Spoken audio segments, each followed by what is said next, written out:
Karjan highway હોય કે પછી નગરનો પ્રવેશ દ્વાર, રોડની બંને બાજુ શિયાળાની શરૂઆત થતાની સાથે જ પોંકની હાટડીઓ લાગી ગઈ છે। અહીં પોંકના શોખીનો પોંકની ખરીદી કરીને તેની મજા માણતા જોવા મળી રહ્યા છે।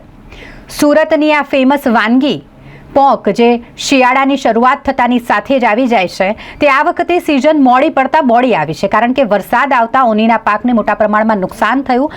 2 વખત ઓનીના પાકને નુકસાન થયું અને માટે આ વખતે પોંકનો ભાવ પણ વધી ગયો છે। ગત વર્ષે જે પોંક 600 થી 700 રૂપિયા કિલો મળતું હતું, તે આ વખતે 1000 રૂપિયા કિલોના ભાવે વેચાઈ રહ્યું છે।